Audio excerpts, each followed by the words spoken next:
Let's react to Muhammad Hijab's story. All right.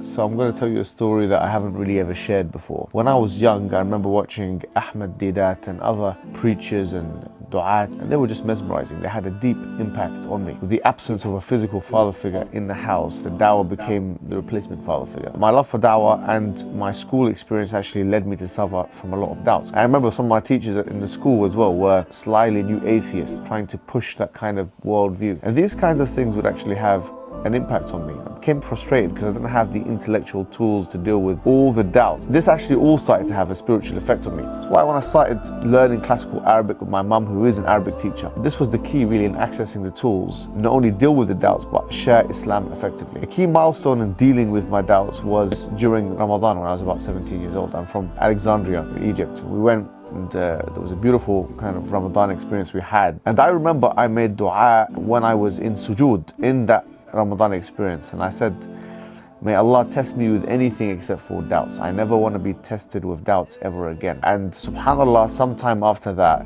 that was it. That, you know, it's done really. When I'm actually confronted with these doubts now, or these kinds of misconceptions, it actually raises me in iman, alhamdulillah. My path towards dawah has now, you could say, accelerated. Every decision I made and every step I took, I would always think of ways I could benefit the dawah. So even if I'm in education, etc., I would be thinking about that. And I believe that this has to do actually with my mother. And we all know the power of a mother's dua. My mum tells me that she wasn't getting pregnant for about 7 years. So she went to Umrah one time. And whilst she was drinking Zamzam, she made dua to have a son who would be a da'iyah. And she mentioned so many things in the dua. So then after that, I was born. I credit everything actually to my mother's dua and her enduring support throughout these years. Because she is my inspiration and actually my role model. I would not be the person I am today without her. May Allah bless her. When I got married, I actually got married when I was 20 years old. And I was involved in the dawah, but I needed to be able to support my family. So I wanted to get into teaching. So I considered this as an occupation. Because of my dawah interest though, I already had the kind of the channel at the same time. Many of you may remember I attended a right-wing protest at that time with Tommy Robinson and the freedom protest, whatever you call it. And unfortunately after that, I lost my job. And this was like 2 or 3 weeks before I would actually get the QTS. So I didn't get the teacher's license. And all of those years where I was trying to get the teacher's license, all the getting to teaching was gone in a moment. After that though, I was tutoring and freelancing and kind of working in different kind of things for scraps. It was a matter of survival. At this point, I started to take the dawah even more seriously. So I'd done another master's degree in Islamic studies and another one in applied theology. I realized that things like philosophy of religion, which I spent a lot of time focusing on, are needed in the dawah. Like, for example, proving God's existence, the arguments for God's existence, etc., theodicy, all these things.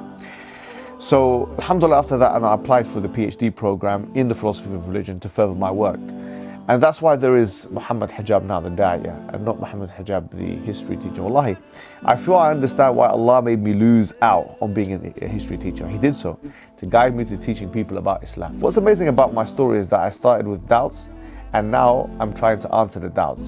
So, subhanAllah, how Allah has blessed me to be part of the Sapiens Institute team, which is this institute which we share and defend Islam academically and intellectually, and empower and develop others to do the same. In under 1 year, we've developed and trained over 6,000 people to intellectually share and defend Islam, delivered over 33 in-depth webinars, delivered 10 courses and seminars, published 3 books, launched Sapient Thoughts, and produced 30 videos. Launched our Lighthouse Mentoring Service, which is a one-on-one service for people that, like ex-Muslims and people that have doubts, where we actually go through their doubts, and much more, all for free. If this story has inspired you in some way, please support this noble work and start your monthly donation today.